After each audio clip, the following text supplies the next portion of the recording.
अस्सलाम वालेकुम dear aspirants, Harvard academy की तरफ से आपको वेलकम कहते हैं। साथ में आपको बताते चलें कि आज का ये हमारा सेशन बहुत इंपॉर्टेंट है।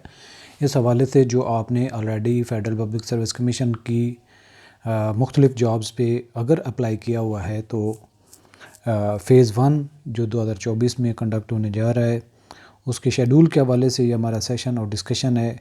कौन सी पोस्ट के एग्ज़ाम होंगे और ये चेंज ऑफ सेंटर के हवाले से कौन सी डेट है, ये सारे की सारी बातें हमने इसी सेशन में डिस्कस करनी है। तो आपको बताते चलें कि हार्वर्ड एकेडमी मुख्तलिफ़ जो कोर्सेज़ हैं इंक्लूडिंग CSS, PMS और CSS MPT और वन पेपर जो भी आपकी अपकमिंग जॉब्स हैं उनके हवाले से आपके कोई कोर्स में मसला है, कहीं पे आपको दिक्कत है समझने में, सीखने में, तो आप हमें कांटेक्ट कर सकते हैं। मोस्टली हमारे कोर्स अवेलेबल हैं और अगर कोई कोर्स अवेलेबल नहीं होगा तो हम आपकी क्या हेल्प कर सकते हैं वो हम डिस्कस कर सकते हैं। सो अब चलते हैं हम आज के इस सेशन की तरफ। 1 अप्रैल 24 को ये नोटिफिकेशन इशू हुआ था और 2 अप्रैल को ये फ़ेडरल पब्लिक सर्विस कमीशन की वेबसाइट पे अपलोड हुआ था। चेंज ऑफ सेंटर के हवाले से है और ये फ़ेज़ 1 2024 का है। Circular change of centre general recruitment phase 1 2024। Federal Public Service Commission will hold screening MCQs written descriptive test phase 1/2024 of cases listed list attached। वो अभी आगे चल के हम बात करते हैं। Tentatively from 2 May 2024 onwards at Islamabad, Karachi, Lahore, Peshawar and Quetta. तो ये आपने बात याद रखनी है कि आज हम जब बात कर रहे हैं तो तारीख़ है 3 अप्रैल, तो यानी कि एग्जैक्ट 1 महीना आपके पास है, तो बहुत है। जिन्होंने अभी तक तैयारी स्टार्ट नहीं की, by shifting the candidates of Gilgit Baltistan and Skardu to Islamabad, Gujranwala and Multan, Lahore, DI Khan to Peshawar and Hyderabad and Sukkur to Karachi for change of centre following procedure may be adopted. सबसे पहले आपने अगर आपका सेंटर जो है वो आप चेंज करना चाहते हैं, apply online for the change of centre through federal public service commission website. और ये आपने लिंक ओपन करना। This facility will be available to the candidates from 2 April 2024 to 4 April 2024। तो आज हम 3 अप्रैल पे बात कर रहे हैं, तो अब भी काफ़ी लेट हो चुकी है, यानी कि कल आपके पास लास्ट डेट है। जब आप मेरी ये वीडियो को हो सकता है कि लेट देखें, लेकिन आपके पास 4 तारीख़ है लास्ट डेट सेंटर चेंज के हवाले से। अदरवाइज़ फिर आपको वही सेंटर जो पहले आपने चूज़ किया था उसी पे जाना पड़ेगा। No manual request for change of centre will be accepted only. सिर्फ आपने ऑनलाइन ही करना है, मैनुअली लेटर के ज़रिए से, कॉल के ज़रिए से चेंज नहीं होगा। The candidates who are appearing in more than 1 cases and requested for change of center in only 1 case, their centers in all other cases included in phase 1 2024 shall automatically be changed in accordance with the latest request. यानी कि आपने 2, 3, 4, 5 पोस्टों पे apply किया और मुख्तलिफ ads पे apply किया हुआ है, तो आपने एक सेंटर चेंज किया तो सारे के सारे टेस्ट आपके उसी सेंटर पे शिफ्ट हो जाएंगे। सो इस हवाले से आपने एहतियात से डिसीजन लेना है। नेक्स्ट पॉइंट है, the candidates who do not submit online request for change of centre there latest opted center for examination in any case will be considered final for all other cases included in phase 1 2024। यानी कि ये बात simple की गई है कि आपने अगर चेंज नहीं किया सेंटर, तो लास्ट टाइम जिस पोस्ट पे अप्लाई किया था और जो सेंटर आपने सेलेक्ट किया था, तो आपका वही सेंटर हो जाएगा सारे टेस्टों के लिए। इसके बाद है the test of remaining cases of advertisement number 8 से लेके 10 2023 एंड 12 एड नंबर जो है 2023 का will be scheduled in upcoming phase. यानी कि जो ये टेस्ट हैं ये 7 एड नंबर 7 तक हैं, 8 से लेके 10 और 11वां इसमें शामिल है, ये जो अभी है, और 12वां जो है आगे चला जाएगा। The admission certificate showing centre of examination will be placed on the FPSC website. यानी कि आपके एडमिशन सर्टिफिकेट जो 3rd वीक अप्रैल के हैं उसमें आ जाएंगे, तो आपने अभी उस हवाले से तैयारी अपनी कर लें।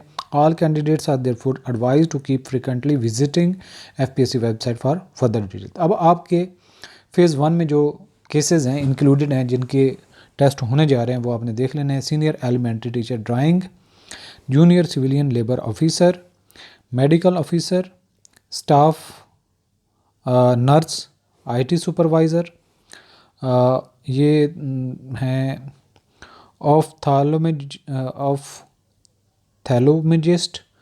असिस्टेंट, ये आपके मेडिकल के डॉक्टर्स वगैरह ही ज़्यादा बेहतर समझ सकते हैं। इसके बाद है असिस्टेंट अकाउंट ऑफिसर। तो अभी तक इसमें किसी ने अगर अप्लाई किया हुआ है और इसकी तैयारी नहीं की हुई असिस्टेंट अकाउंट ऑफिसर का, इसका हार्वर्ड अकेडमी के पास कंप्लीट कोर्स अवेलेबल है, उसमें आप रजिस्टर्ड हो सकते हैं। इसके अलावा न्यूट्रिशनिस्ट है, सिविल मेडिकल ऑफिसर है, सिविल मेडिकल ऑफिसर है, डॉक्टर ऑफ फिजिकल थेरेपी है, स्टैटिस्टिकल ऑफिसर है। इसके अलावा अकाउंट ऑफिसर है फ्रंटियर कोर का, BPS 17 का, इसकी भी आप तैयारी हमारे सेशन ज्वाइन करके कर सकते हैं। सोशल केस वर्कर है, असिस्टेंट नेटवर्क एडमिनिस्ट्रेटर है, जूनियर एग्जेक्टिव प्रूफ रीडर है, फार्मासिस्ट है, जूनियर लाइब्रेरियन है, एडमिनिस्ट्रेटिव ऑफिसर है, और इसके अलावा नेशनल सेविंग ऑफिसर है। इन दोनों पोस्टों के लिए अगर आप में से किसी ने अप्लाई किया तो वो भी कोर्स अवेलेबल है। इसके अलावा सिविलियन मेडिकल प्रैक्टिशनर है, वेटरनरी ऑफिसर है, assistant controller of stores purchases. इस पोस्ट के लिए भी अगर किसी ने अप्लाई किया हुआ है तो वो भी हमें कांटेक्ट कर सकता है। डेफिनेटली 4-5 स्टूडेंट्स होंगे तो हम उनको अकोमोडेट कर लेंगे, कोई कोर्स उनको ऑफ़र कर देंगे जिससे उनकी तैयारी हो सके। इसके अलावा असिस्टेंट मैनेजर IT BS 17 का, और इसके अलावा अब आ जाते हैं इसके बाद lecturer male BPS 17 directorate federal education, और इसमें इंग्लिश है, हेल्थ एंड फिज़िकल एजुकेशन है। इसके अलावा नर्स मेल है, असिस्टेंट इलेक्ट्रिकल इंजीनियर है। इसके अलावा रिसर्च एसोसिएट है, लेक्चरर है नेक्स्ट मैथमेटिक्स का और फिज़िक्स का, लाइब्रेरियन है, इंस्पेक्टर है फेडरल गवर्नमेंट ऑर्गेनाइजेशन, यानी कि ये टेक्नोलॉजी IB की पोस्ट है। ये फायर ऑफिसर की है, असिस्टेंट डायरेक्टर लीगल है, नेटवर्क सिस्टम एडमिनिस्ट्रेटर है, स्टैटिस्टिकल ऑफिसर है, सीनियर टीचर है, लेक्चरर हैं। इसके अलावा असिस्टेंट डायरेक्टर हैं फेडरल गवर्नमेंट ऑर्गेनाइजेशन, IB की बात है। तो IB के जो AD IB की थी वो भी आप अभी, मुझे काफ़ी सारे एस्पिरेंट्स ने पीछे भी कॉल की थी, वो टेस्ट के बारे में कंफ्यूज थे कहीं हो तो नहीं गए। तो अब ये इनका टेस्ट है AD IB का। इसके अलावा इंस्पेक्टर, ये भी IB का है, डाटा प्रोसेसिंग असिस्टेंट डायरेक्टर, ये भी IB की पोस्ट हैं। इसके अलावा डाटा प्रोसेसिंग असिस्टेंट है, और general staff officer grade 1 GSO की है पोस्ट। इसके अलावा असिस्टेंट प्रोफेसर की हैं, सेकंड इंजीनियर है, और इसके अलावा GSO grade 1 social mobiliser BS 18 deputy chief, और इसके अलावा deputy director horticulture, principal vice principal की हैं, रिहेबिलिटेशन स्पेशलिस्ट है, हेड ऑफ डिपार्टमेंट है। इसके अलावा स्टैटिस्टिशियन है, बायोमेडिकल इंजीनियर है, और इसके अलावा डिप्टी डायरेक्टर हैं, असिस्टेंट साइंटिफिक एडवाइज़र है, चीफ कार्डिक हैं, और इसके अलावा general staff officer, assistant professor मुख्तलिफ सब्जेक्ट्स के हैं। इसके अलावा एसोसिएट प्रोफेसर हैं, इसके अलावा एसोसिएट प्रोफेसर हैं, ये मुख्तलिफ सब्जेक्ट्स हैं उनके, और एसोसिएट प्रोफेसर। तो ये हैं जी केसेस, और लास्टली रिसर्च ऑफिसर BS 18 का। तो ये जितने केसेस इंक्लूडेड हैं आपके आने वाली जनरल रिक्रूटमेंट में, उसके हवाले से ये मैंने आपको बता दिया। इसमें जो मोस्ट इम्पॉर्टेंट केस है वो है AD IB, और इसके अलावा इंस्पेक्टर्स उनकी, और उसका भी कोर्स हार्वर्ड अकेडमी की वेबसाइट पे अवेलेबल है। आप उसको वेबसाइट हमारी विज़िट भी कर सकते हैं। यहाँ पे वेबसाइट का जो है वो कंप्लीट डिस्क्रिप्शन भी लिखी हुई है, और डिस्क्रिप्शन में इसका लिंक भी ऐड कर देंगे। तो मज़ीद भी आपकी कोई क्यूरी हो, क्वेश्चन हो तो आप हमें कॉन्टैक्ट कर सकते हैं। इजाज़त दीजिए, खुदा हाफिज़।